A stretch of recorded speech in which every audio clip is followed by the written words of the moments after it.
कल के बाद परसों कृष्ण और बलराम तुम्हारे हाथों से मरा हुआ देखना चाहता हूँ, मुझे कुछ नहीं मालूम।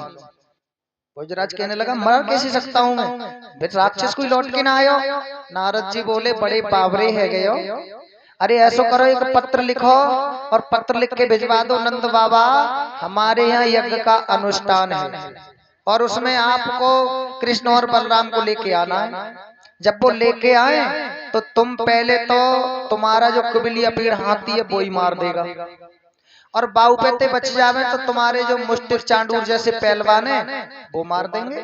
भाई ये वैसे ही थाली पड़े पड़े खा रहे हैं और उन पे तो बचे तो तुम्हारे घर आ जाएंगे तो तुम तो कुछ ली दोगे उन्हें। मैं कुछ नहीं जानता, कल के बाद परसों कृष्ण और बलराम तुम्हारे हाथों से मरे हुए देखना चाहता हूँ। इतना कह करके नारद जी चले गए और जहां पर भगवान कृष्ण गायों को चरा रहे थे वहीं पहुंच गए। नारायण नारायण नारायण नारायण। भगवान कन्हैया बोले कहते आए हो? नारद जी किधर से आना हो रहा है? नारद जी बोले भाई कुछ बता नहीं सकते हम भगवान। क्यों? अरे वो मथुरा का राजा जो कंस है बहुत उत्पात करता है और उसका पाप का घड़ा भी भर चुका है और ऐसा करो मैं कुछ नहीं जानता, कल के बाद परसों में तुम्हारे हाथों से उसे मरा हुआ देखना चाहता हूँ। भगवान बोले तारीख दोनों को एक ही दे दे, कल के बाद परसों। भोजराज से कह आए कि कृष्ण को मारना है और हमसे कह रहे हो कंस को मारना है। बोले मैं कुछ नहीं जानता भगवान। बोले ठीक है जाओ यही होगा। भोजराज कंस ने अक्रूर जी को बुलाया, अक्रूर जी से कहा पत्र लिख करके लो अक्रूर, वृंदावन जाओ कृष्ण और बलराम को लेकर के आना है। अक्रूर जी ने कहा अरे अरे बाबरे, छोटे छोटे बच्चों को तू अब मेरे हाथों से बुलवा कर मारेगो तो फिर पाप में डूब जाएगा, चल भैया जाऊंगो तेरे अन्न खाओ। अक्रूर जी रथ लेकर के गए उधर। भगवान कृष्ण आज गैयों पर हैं पर उदास बैठे हैं, सोच रहे हैं आज के बाद ये सखा सब पराये हो जाएंगे। देखिए सखाओं ने कहा कृष्ण आज कैसे उदास बैठे हो लाला। भगवान कहने लगे लाला अगर किसी कारण हम और आप अलग हुए तो क्या? ये कहने वाले थे होगा, तब तक तो उनके प्रिय सखा ने मुख पे हाथ रख दी। लाला शुभ शुभ के अशुभ मत के, कृष्ण जब तक तू नहीं मिला था तब तक तो हम जी रहे थे रे लाला, जब तक तू नहीं मिला तब तक हम जी रहे थे और जब से तू मिला है तब से ये जीवन तेरा हो गया कन्हैया। अब कहाँ जिए, क्यों जिए, कैसे जिए, ये तो बड़ा मुश्किल होगा कृष्ण। देखिए भगवान तो 11.5 वर्ष 56 दिन उस वृंदावन में रहे, हम और आप 7 दिन को इकट्ठा हुए हैं। आपके प्रति हमारे प्रति, आपको आपके प्रति हमको भी स्नेह हो गया है, तो उस वृंदावन वासियों का क्या हाल हुआ होगा। सखा कहते लाला ऐसा करना था तो हमारे साथ तुम क्यों रहे। भगवान कहते भैया कर्मन सो मिलिबो भयो कर्मई सो बिछुड़ा, बाबर कर्म समार ले तो फिर मिलेंगे। भैया एक समय माता और पुत्री बिछुड़ जाते हैं, एक समय पिता और पुत्र बिछुड़ जाते हैं, एक दिन भाई भाई बिछुड़ जाते हैं। ये तो मिलना बिछुड़ना ये तो किस्मत की बात है। आज सखा सब उदास बैठे हैं, कोई भगवान के सामने जाकर के खुश नहीं होता, सबकी आंखों में आंसू हैं। सबको धैर्य बनाकर शाम को लौट के आए। इधर अक्रूर जी रथ लेकर के वृंदावन में आए हैं और अक्रूर जी ने आकर के वो पत्र नंद बाबा को दिया। नंद बाबा की आंखों में आंसू आ गए, रोते हुए कहते हैं भैया क्या जवाब दिया है।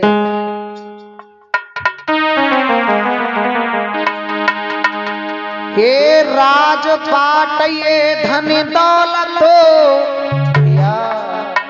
और भैया जागीर तुम्हारी है, मेरी लाला को मट्टी ले जइयो ये बाबा नंद भिकारी।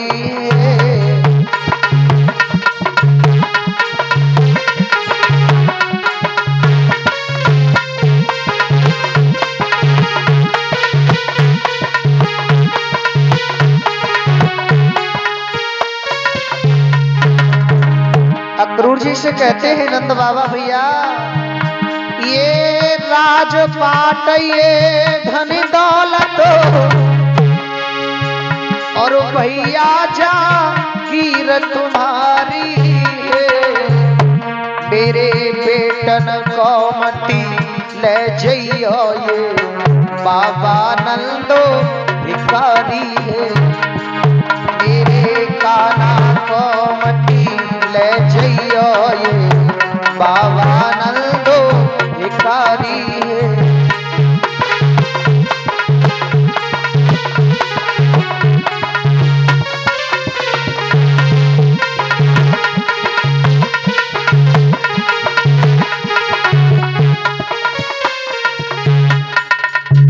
जोड़ के कहते हैं ये धन माल राजपाट सब ले जाओ, पर मेरे लालाओं को ले जाने की बात मत करना। अक्रूर जी कहने लगे भैया मेरे लिए आदेश है, अरे वो हमारा तुम्हारा राजा है, मुझे जरूर ले जाना होगा। शाम को लौट करके भगवान पास में आए, अक्रूर जी के चरणों छुए, कहने लगे काका हम तो सुबह चलेंगे, ये किसी को मत बताना, लेकिन भैया एक बात बताएं परीक्षित महाराज, अजय भाई जिसको हमें खोने का डर हो, चाहे तो वो इंसान हो या कोई वस्तु हो, आखिर वो खो ही जाती है। ये हमें मन में विचार हो कि कहीं हमसे ये दूर ना हो जाए, वो दूर ही हो जाती है। वृंदावन वासियों के मन में यही बहता कि हे कृष्ण कहीं ऐसा ना हो तो हमसे किसी दिन दूर हो जाओ। आज सबके मन में फैल गई, पूरे वृंदावन में फैल गया कि नंद बाबा के यहाँ कोई महात्मा आए हैं, हमें तो ऐसा लगता है कि हमारे श्याम को ना ले जाए। रात को भगवान जाकर के कक्ष में लेटे हैं, नींद किसे आती है साहब। आज सुबह के 3:30 बजे हैं, वे गोपियां मैया के द्वार पे आकर रोती हैं, कहती हैं हरी मैया श्याम सकारे जाएंगे और उन्हें न मरंगे रोए, विधना ऐसी रह न कर जो भोर कभू न होए। कन्हैया अगर सुबह होते ही आप हमसे दूर जाओगे तो हम अंधेरे में रह लेंगे लाला, पर हमसे दूर मत जाना। सुबह हुआ 3:30 बजे, गोपियां रो रही हैं, मैया यशोदा ने आकर के देखा, कहने लगी गोपियां पागल हो गई हो, मेरे द्वारे पे असुगुन कर रही हो तुम्हें। अरे मैया तो को ना पते, तेरे लाला को सुबह होते ही कोई ले जाएगा। कौन ले जाएगा? मैं देखती हूँ कौन लेना आएगा। आज मैया जाकर के भगवान के पास पहुंची तो कृष्ण बैठे बैठे आंखों से आंसू बहा रहे। मैया कहने लगी मैं समझ गई लाला, तेरे जाने का निर्णय हो गया, अब मैं रोकूंगी नहीं लाला, क्योंकि मैं जानती हूँ मैं तेरी मैया नहीं हूँ। पर एक विनती करती हूँ कृष्ण, एक मटकी फूटने के बदले मैंने तो को ओखल से बांध दियो। एक 55 में ब्राह्मण देवता आए, तेरो हाथ दिखायो, तो उस ब्राह्मण देवता ने कही मैया तेरो लाला एक दिन राजा बनेगा। बेटा वो राजा बनने वालों समय आएगा, अब मैं तो से विनय करती हूँ, पर मटकी फूटवे की याद मत करियो। एक विनय और करती हूँ लाला कि तू जब राजा बन जावे तो तेरे घर में दास और दासियां होंगे, और उन दास दासियों में तू हमको और अपने बाबा को थोड़ी सी जगह दे देना, हम तेरे दर्शन करती रहेंगे और वहीं तक गुजारो हो जाएगा लाला। पर हम काउते ना कहेंगे कि कृष्ण समारोह है।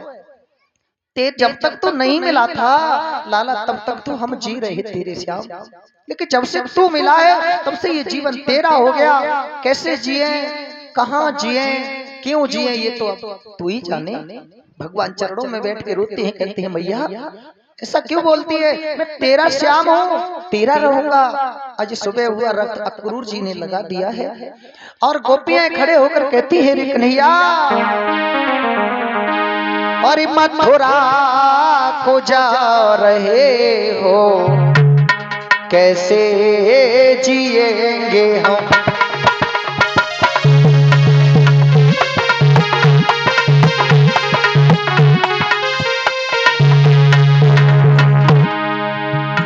मथुरा को जा रहे हो, कैसे जिएंगे हम।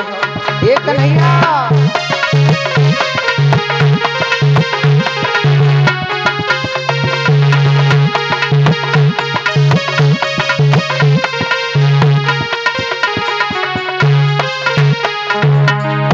ओ मथुरा को जा रहे हो,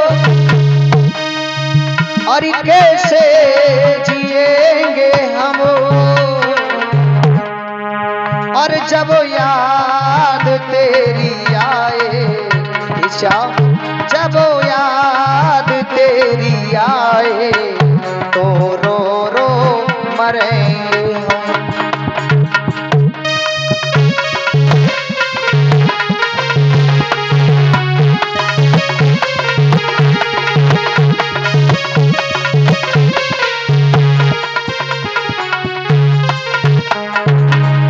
मथुरा को जा रहे हो, कैसे जिएंगे हो, जब याद तेरी आए तो रो रो मरेंगे हो।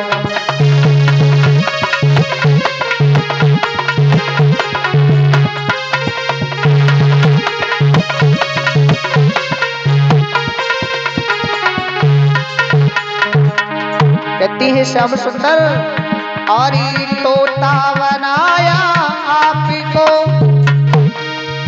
और पिंजड़ा बनेंगे हम,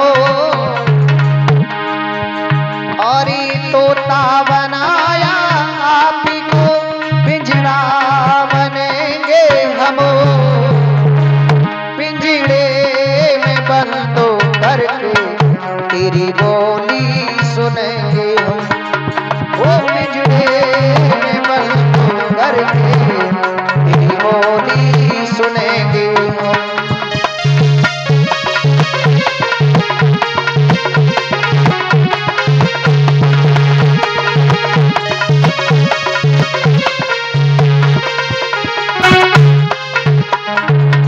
वो दिल लेके जा रहे हो, कैसे जिएंगे हम, वो दिल लेके जा रहे हो, कैसे जिएंगे हम, जब याद तेरी आए तो रो रो मरेंगे। गोपियां उस द्वारे पे खड़ी रो रही हैं, भगवान ने सबको समझाया।